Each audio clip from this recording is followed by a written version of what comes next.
हमारे साथ मथुरा के डीएम नवनीत चहल जी जुड़ गए हैं। सर, बहुत स्वागत है आपका ABP Ganga DM e conclave में। धन्यवाद, नमस्कार।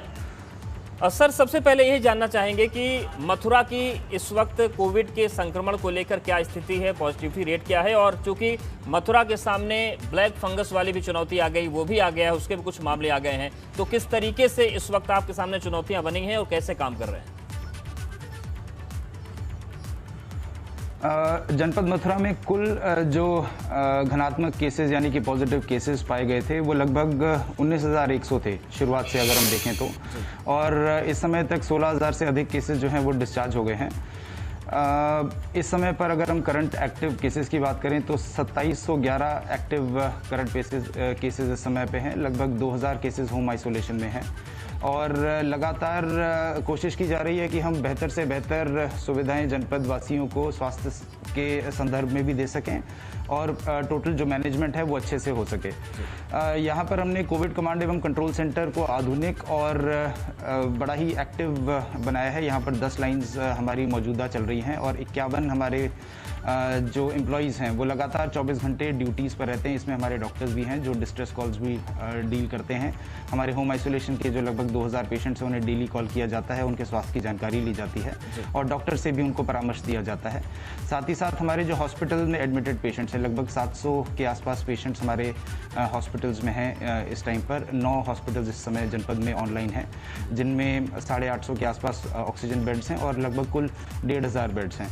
तो पर्याप्त मात्रा में बेड्स की उपलब्धता हो, कोविड कमांड कंट्रोल सेंटर से कोऑर्डिनेशन पूरे जनपद भर में मरीजों के लिए बहुत अच्छा रहे, इस चीज़ के ऊपर फोकस किया गया।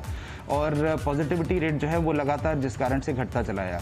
एक समय पर जो पॉजिटिविटी रेट संभवतः 25% के आसपास या 20% के आसपास था, वो इस समय पर 10% या उससे अब नीचे आने की स्थिति में। सर, पंचायत चुनाव के बाद ग्रामीण क्षेत्रों में संक्रमण बहुत तेजी से बढ़ा है, ये मामले सामने आ रहे हैं। तो ग्रामीण क्षेत्रों में ट्रैक किया जाए, उसके बाद टेस्ट किया जाए, ट्रीटमेंट किया जाए, इसको लेकर क्या किसी अलग मास्टर प्लान पर आप लोग चल रहे हैं?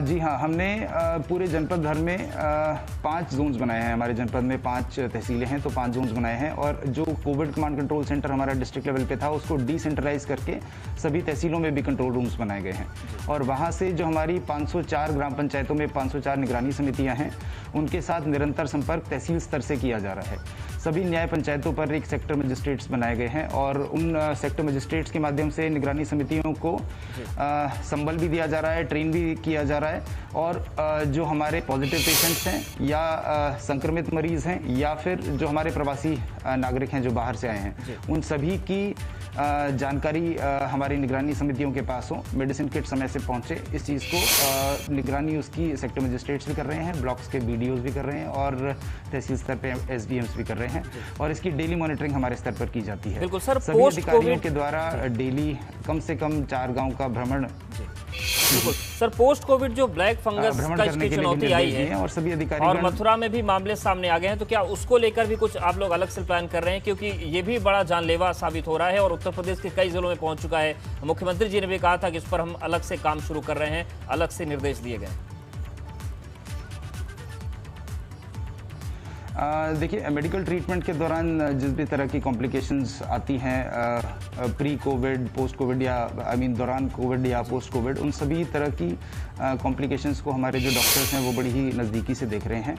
हर केस को अच्छे से एनालाइज कर रहे हैं। यहाँ पर 2 मेडिकल कॉलेजेस हैं, बड़े प्राइवेट हॉस्पिटल्स भी हैं, गवर्नमेंट हॉस्पिटल्स भी हैं 100 बेडेड। यहाँ हमारे 100 बेडेड IOCL के साथ CSR में स्टार्ट किया हुआ एक नया हॉस्पिटल भी है। सभी जगह पर पर्याप्त मात्रा में हमारे पास स्पेशलिस्ट हैं, चेस्ट फिजिशियंस हैं, एनेस्थेटिस्ट हैं, पल्मोनोलॉजिस्ट हैं और वो हर प्रकार की जो कॉम्प्लेक्सिटीज़ आती है, चाहे डायबिटिक या कोमॉर्बिड पेशेंट्स के साथ हो या अन्य पेशेंट्स के साथ हो, उनका बड़ा गहनता से परीक्षण कर रहे हैं और जिस प्रकार की ट्रीटमेंट हमारे मरीजों को चाहिए उस प्रकार की ट्रीटमेंट समय से उपलब्ध कराई जा रही है। सर, एक और बड़ी चुनौती आ रही है क्योंकि जिस तरीके से मॉर्टेलिटी रेट बढ़ा था, ऐसे में मथुरा से ही कुछ चिंताजनक तस्वीरें आई थी। हालांकि आप लोगों ने संज्ञान लिया था, यहाँ तक स्थिति बनी थी कि अंतिम संस्कार के लिए लोगों से 20-20 हज़ार रुपये मांगे गए।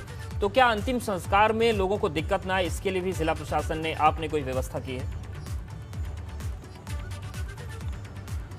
जी हाँ, नगर निगम और हमारी नगर पालिकाएं या फिर जो ग्राम पंचायतें हैं वो इस के लिए सक्षम बनाई गई हैं। साथ ही साथ शासन के भी ये निर्देश और आदेश हैं कि किसी भी प्रकार से किसी हमारे जो मरीज़ है या जो किसी की मृत्यु हो जाती है तो किसी प्रकार का उसको पेमेंट ना करना पड़े, तो उसके लिए शासनादेश हैं। 5,000 रुपये की व्यवस्था कराए जाने के प्रावधान हैं और उन प्रावधानों को हमारी जो नगर निगम की टीम है वो एक्टिवली लग के और समय पर और बड़ी ही एक अच्छे तरीके से इज्जत के साथ जो हमारा प्रॉपर वो है क्रिमेशन वो किया जाए, इस चीज़ के लिए नगर निगम के अधिकारी जो हैं वो जिम्मेदार बनाए गए हैं और वो अपनी जिम्मेदारी भी पूरी तरीके से निभा रहे हैं। इसकी मॉनिटरिंग भी लगातार की जा रही है। जी सर, कोविड के काल में आप लोगों ने जो लड़ाई लड़ी उसमें एक चुनौती और भी बीते दौर में आई कि कहीं पर रेमडेसिविर की दिक्कत आ गई, फेविफ्लू, एजिथ्रोमाइसिन, ऐसी छोटी छोटी दवाओं के लिए भी बड़ी शॉर्टेज हो गई थी।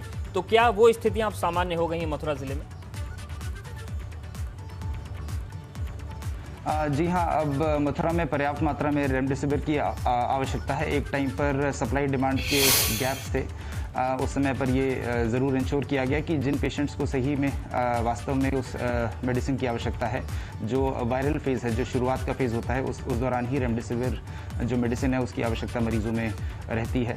तो उस दौरान जो सप्लाई डिमांड गैप था वो इस टाइम पे बिल्कुल नहीं है और बड़ी ही आसानी से सुलभता से हमारे सभी जनपद में मरीज़ों को रेमडेसिविर उपलब्ध कराई जा रही है। किसी प्रकार की अब समस्या नहीं है। गवर्नमेंट के माध्यम से भी पर्याप्त मात्रा में रेमडेसिविर इंजेक्शंस यहाँ पर उपलब्ध हैं। बिल्कुल सर, बहुत धन्यवाद आपका हमारे साथ जुड़ने के लिए, ABP Ganga DM e conclave का हिस्सा बनने के लिए। तो मथुरा के डीएम नवनीत चहल जी जुड़े और उनका कहना है कि जिस तरीके की परिस्थितियां था उससे मथुरा अब बहुत अच्छे से आगे लड़ रहा है। चाहे ज़रूरी जीवन रक्षक दवाओं की हम बात करें, चाहे ऑक्सीजन बेड्स की बात करें, कई महत्वपूर्ण चीज़ें हैं जिन चुनौतियों से ज़िले ने पार पाया है। ज़िले में लगभग 2711 एक्टिव केस हैं इस वक्त और मथुरा में करीब 2000 मरीज होम आइसोलेट हैं। ऑक्सीजन की जो कमी थी उसे दूर कर लिया गया है, कोई दिक्कत नहीं, बेड बढ़ा दिए गए हैं। सबसे अहम बात यह है कि जो कोविड कमांड सेंटर था उसे डिसेंट्रलाइज करते हुए 5 तहसीलें हैं तो 5 जोन में बांटा गया है और 5 जोन में ये सेंटर बना दिए गए हैं ताकि लोगों को प्रशासन से संपर्क करने में दिक्कत ना हो। इसके साथ ही साथ अधिकारियों को हर रोज गांव का दौरा करने का निर्देश दिया गया है और सभी तहसील में कोविड कमांड सेंटर बनाए गए हैं। मथुरा के डीएम नवनीत चहल जुड़े ABP Ganga DM e conclave में और उन्होंने ये भी कहा कि ब्लैक फंगस का जो मामला सामने आया है, जो चुनौतियां सामने आई हैं, इस पे कई स्पेशलिस्ट काम कर रहे हैं।